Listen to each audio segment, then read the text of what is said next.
Hello everyone. आज हम बात करेंगे कि भारत में जो अभी विवादित मुद्दा छिड़ गया है लोकपाल के ऊपर कि उन्होंने जो 7 BMW की मांग के लिए टेंडर निकाले थे और इस पर काफ़ी विवाद हुई है और काफ़ी इसके विरोध किए जाने पर उन्होंने जो है 7 जो BMW कार खरीद का जो टेंडर दिया था उसके बाद है इन बाद उन्होंने इस टेंडर को रद्द भी कर दिया है। और इसी पे आज हम बात करेंगे कि आखिर जो कितने कैसी गाड़ियाँ थी, किस तरह के उसके फीचर्स हैं और ये जो लोकपाल संस्था है, आज हम इस पे भी पूरी तरह से डिटेल में बात करेंगे। तो चलिए शुरू करते हैं। वहाँ के जो लोकपाल की पूर्ण पीठ के जो जो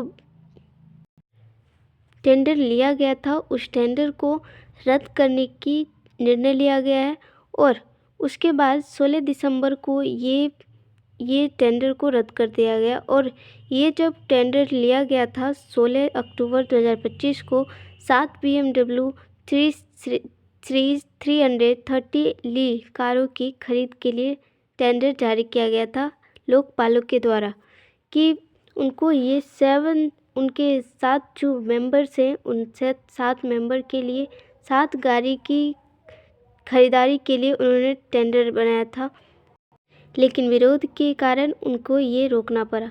अब यहाँ पे जो देख लेते हैं, सबसे पहले लोकपाल के जो अध्यक्ष हैं वो अभी रिटायर्ड हैं, जिनका नाम है AM खानविलकर।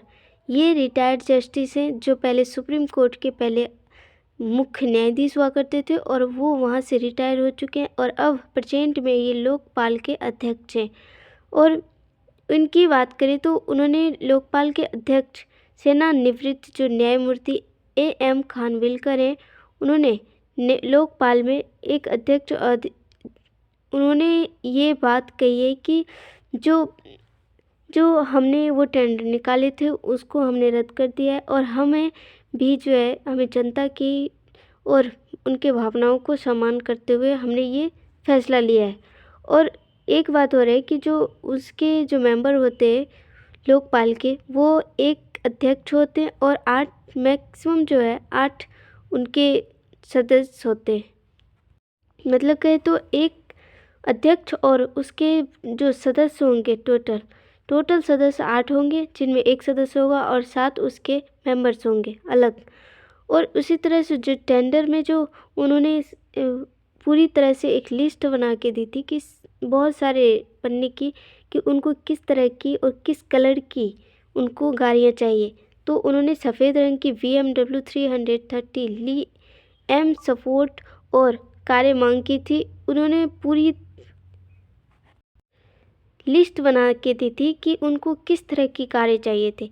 और दिल्ली में इन कारों की जो ऑन रोड कीमत है वो 5 करोड़ आंकी गई है। मतलब एक BMW की जो कीमत होती है वो 70 लाख रुपए होती है और इन 70 लाख जो 7 गाड़ियाँ ले जाएंगे उसमें लगभग 5 करोड़ रुपए लगेंगे। तो उन्होंने पूरी तरह से उनको पूरी किस फीचर की चाहिए, कैसा कलर चाहिए, ये सब उन्होंने पहले बताया था। और BMW जो सीरीज 330 ली इसकी हम थोड़ी विशेषता देख लेते हैं।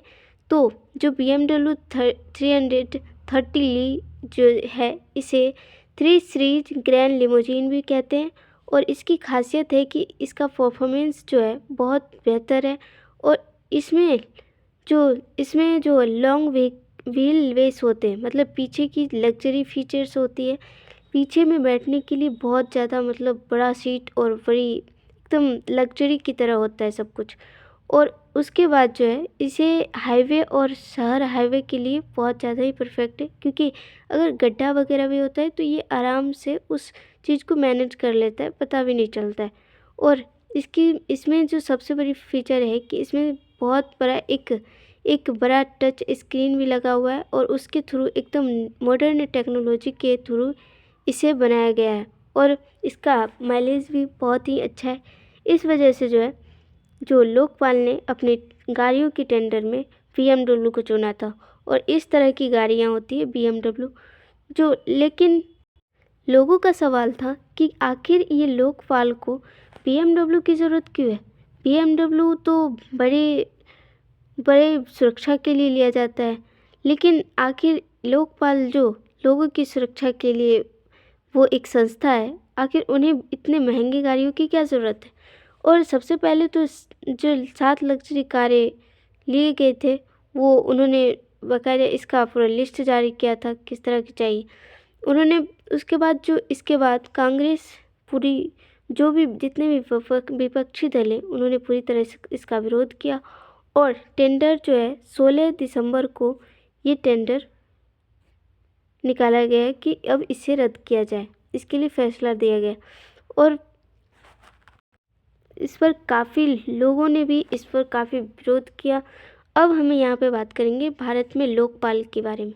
यहाँ पे लोकपाल एक कैसी संस्था है, तो ये एक भ्रष्टाचार विरोधी एक ऐसी संस्था है जो भारत में जो बड़े स्तर पर जैसे केंद्र और राज्य स्तर पर जितने भी मेंबर होते हैं कार्यपालिका न्यायपालिका के, उसमें जो भ्रष्टाचारी होती है, अगर उनके खिलाफ कोई अगर कंप्लेन आता है तो ये उस कंप्लेन को जांच करेगा और उस पर न्याय देगा। भ्रष्टाचारी को एक तरह से कहेंगे तो भ्रष्टाचारी को रोकने के लिए ये संस्था बनाई गई थी। यह केंद्र सरकार और मंत्रियों और अधिकारियों के खिलाफ भ्रष्टाचार के आरोपों की जांच वाली एक शक्तिशाली संस्था है और ये एक स्वतंत्र और सांवैधिक जो है ये संस्था माना जाता है, क्योंकि ये एक स्वतंत्र निकाय है और जिसका जो लोकपाल और लोकायुक्त अधिनियम 2013 के तहत स्थापित किया गया था। इसे 2013 में स्थापित किया गया था लोकपाल और लोकायुक्त अधिनियम के द्वारा। इसके बाद संरचना की बात करें तो इसमें जो अध्यक्ष और अधिकतम 8 सदस्य होते हैं, जिनमें से कम 50% न्यायिक पृष्ठभूमि से होने चाहिए। मतलब जो न्यायपालिका के जितने भी मेंबर पहले रह चुके हैं पहले, या फिर किसी हाई कोर्ट के मुख्य न्यायाधीश या सुप्रीम कोर्ट के मुख्य न्यायाधीश रह चुके हैं, उनको इसमें सदस्यता दी जाती है। और 50% आरक्षित वर्ग जिसमें SC, ST, OBC, अल्पसंख्यक और महिला से होनी चाहिए। 50% एक तरह से न्यायिक दृष्टि बैकग्राउंड से आते हैं और 50% में वो रिजर्व सीट होती है OBC, SC, ST और महिलाओं के लिए। इसकी शक्तियों की बात करें तो इसे सिविल कोर्ट की शक्तियां प्राप्त है। मतलब यह एक स्वतंत्र बॉडी है, तो ये किसी भी जांच कर सकती है, किसी भी मंत्री या फिर प्रधानमंत्री या कोई भी हो उस पर जांच बैठा सकती है, संपत्ति को भी जब्त कर सकती है, ट्रांसफ़र रोकने और पैसों की जो ट्रांसफ़र होती है और जांच के लिए CBI को निर्देश देने की भी शक्ति रखता है। मतलब CBI से भी ऊपर है, ये CBI को जांच देने के लिए बाध्य कह सकता है। और यहाँ पे जो अब इसकी चयन प्रक्रिया की बात करें तो चयन प्रक्रिया में एक समिति होती है जो पहले लिस्ट बनाती है कि किनको किनको लोकपाल का मेंबर बनाया जाना है। वो एक पूरी लिस्ट बनाती है कि कौन एलिजिबल है इसके लिए। उसके बाद ये पैनल से चयन के लिए नामों को सिफारिश एक चयन समिति करती है, जिसके सदस्य होते हैं प्रधानमंत्री, लोकसभा के अध्यक्ष, उसके बाद लोकसभा में विपक्ष के नेता या सबसे बड़े विपक्षी दल के नेता जैसे राहुल गांधी और भी जो बड़े विपक्ष के नेता हैं, और भारत के मुख्य न्यायाधीश जैसे CJI या सर्वोच्च न्यायालय का कोई जो एक न्यायाधीश होगा, और राष्ट्रपति द्वारा नामित एक प्रतिष्ठित न्यायविद या स्वयं राष्ट्रपति भी इसका सदस्य हो सकते हैं। होता क्या है कि पहले एक समिति होती है जो पहले एक लिस्ट बनाती है कि किसको किसको चयन करना है, फिर एक दूसरी समिति बनती है जिसमें ये सारे मेंबर होते हैं। ये मेंबर के थ्रू जो है उस लिस्ट पर बातचीत की जाती है कि अब किसको किसको चुनना है। इस समिति के द्वारा अगर चुन लिया जाता है 7 या जितने भी 7 मेंबर इधर है, एक अध्यक्ष को चुन लिया जाता है, फिर उसके बाद उनकी नियुक्ति की जाती है। उनके चयन के आधार पर राष्ट्रपति द्वारा नियुक्ति की जाती है। अब लोकपाल में एक अध्यक्ष और अधिकतम 8 सदस्य होते हैं। मतलब कहे तो एक अध्यक्ष होता है और उसके टोटल और 7 उनके सदस्य मिलाकर 8 सदस्य मैक्सिमम हो सकते हैं। लेकिन अभी वर्तमान में जो है एक अध्यक्ष हैं और उनके 6 सदस्य हैं। टोटल 7 सदस्य अभी कार्यरत हैं, जिसमें एक वैकेंट है। यहाँ पे देख सकते हैं कि जो अभी चेयरमैन है जस्टिस AM खानविलकर, जो अभी पहले ये चीफ जस्टिस रह चुके हैं सुप्रीम कोर्ट के। उसके बाद ये 7 मेंबर हैं, 7 मेंबर जिसमें एक हैं जस्टिस संजय यादव, जस्टिस ऋतुराज अवस्थी। उसके बाद ये हैं जस्टिस N नारायण स्वामी, जो फॉर्मर पहले कर्नाटक के हाई कोर्ट के ये जज रह चुके हैं। उसके बाद पंकज कुमार, जो चीफ सेक्रेटरी गुजरात के रह चुके हैं। उसके बाद अजय तिर्की, जो former secretary ministry of women and child development में रह चुके हैं, पहले मिनिस्ट्री डिपार्टमेंट में। उसके बाद सुशील चंद्रा, जो फॉर्मर चीफ इलेक्शन कमीशन में रह चुके हैं। और एक यहाँ पे एक है जो अभी सीट वैकेंट है।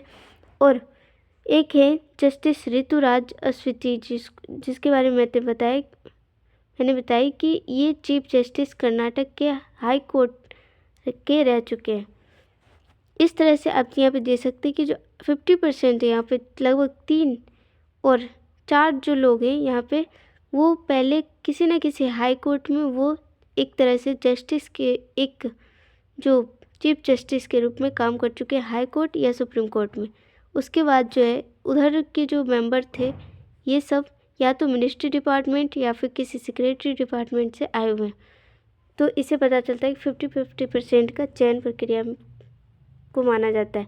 उसके बाद प्राप्त शिकायतें, अब इनकी बात करते हैं कि ये इनके कितने केस मिले हैं और किन पर कितने केस इनके अंडर लिया गया और कितने केस पर इन्होंने अपनी जो है फैसला दी है।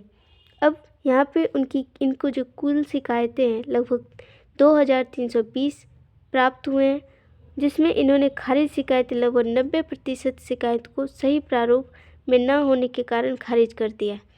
इनको लगभग 2320 मिले, जिसमें इन्होंने 90% जो शिकायत मिली थी उनको ये कहकर मना कर दिया कि इस कंप्लेन का जो है फॉर्मेट सही नहीं है। मतलब जो डॉक्यूमेंट्स वगैरह होते हैं उनको गलत कह दिया और उनके फॉर्मेट सही करने के लिए कहा, उनको रद्द कर दिया, खारिज कर दिया। शिकायतों की श्रेणियों में बात करें तो वो श्रेणी उनकी जो शिकायत आई है उनकी श्रेणी थी केंद्र सरकार के अधिकारी के खिलाफ, जिसमें लगभग 21% शिकायत थे। केंद्र सरकार के निकायों के अध्यक्ष और सदस्य के खिलाफ थे 35%, राज्य सरकार के अधिकारी और अन्य के खिलाफ लगभग 41% शिकायत थे और प्रधानमंत्री, सांसद और केंद्रीय मंत्री के खिलाफ लगभग 3% शिकायत आए थे। जिसमें पिछले 5 वर्षों में बात करें तो इन्होंने अपने अंदर कुल 24 मामलों को ही एक्सेप्ट किया है, लेकिन अभी तक इन्होंने अभियोजन की मंजूरी मतलब लगभग 6 मामलों पर ही इन्होंने अपनी फैसला दी है।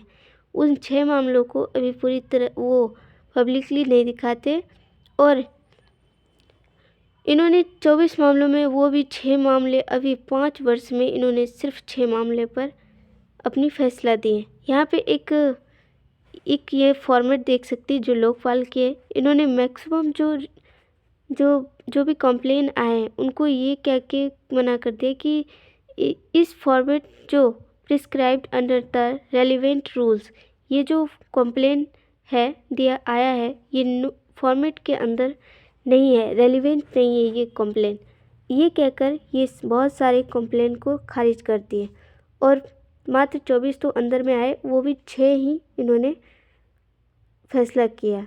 उसके बाद लोकपाल की जो ये गाड़ी की मामला थी उसमें एक स्वदेशी मुद्दा भी सामने आया, क्योंकि आप जब हमारी जो मेन गवर्नमेंट वाली जो संस्था है वही अगर हमारे देश की जो इलेक्ट्रिक गाड़ियाँ हैं वो उसको प्रमोट नहीं करके वो विदेशी गाड़ियों को डिमांड कर रही है, तो इससे स्वदेशी मामला तो आएगा ही, क्योंकि हमारे प्रधानमंत्री इसको प्रमोट करने में लगे रहते हैं कि हमारे स्वदेशी चीज़ों को कैसे बढ़ाया जाए। उसके बाद लोकपाल विदेशी गाड़ियों के टेंडर पर स्वदेशी मुद्दा पीक पर है, क्योंकि जिसको लेकर विपक्ष ने भी जमकर हंगामा किया। उन्होंने कहा कि लोकपाल को जो है मेड इन इंडिया जैसे इलेक्ट्रिक कार लेनी चाहिए, जहां एक तरफ प्रधानमंत्री जनता को स्वदेशी अपनाने की अपील करते हैं, वही एक गवर्नमेंटल बॉडी जो है खुद को विदेशी गाड़ियों की मांग करते हैं। और निष्कर्ष में ऐसे कह सकते हैं कि ये जो है, ये लोकपाल जैसी संस्था है, जो एक स्वतंत्र संस्था है जो भ्रष्टाचारी के खिलाफ कार्यपालिका और विधायिका के सदस्यों के विरुद्ध प्राप्त शिकायतों पर जांच करने के लिए इसको बनाया गया था 2013 में। और हाल ही में इन्होंने 16 अक्टूबर को अपने 7 सदस्य के लिए, अपने जितने भी 7 सदस्य हैं उनको 7 सदस्यों के लिए 7 BMW गाड़ियों की टेंडर निकाला था, जिसका विरोध काफ़ी हुई और विपक्ष और कई अधिकारियों जैसे किरण बेदी ने भी इनका विरोध किया, जिसके बाद इन्होंने अपनी जो टेंडर थी उसको 16 दिसंबर को इन्होंने अपने टेंडर को वापस कर लिया, खारिज कर दिया उस टेंडर को। उसके बाद आखिर एक सवाल उठता है कि आखिर लोकपाल को इन लग्जरी गाड़ियों की क्या ज़रूरत है। तो यही थी आज की पूरी न्यूज़ लोकपाल पे। आई होप आपको जो पूरी ये एक संस्था थी हमारे देश की जो भ्रष्टाचारी के खिलाफ बनाया गया था, इसकी सारी जानकारियाँ आपको समझ में आई होगी। Thank you, thanks for watching.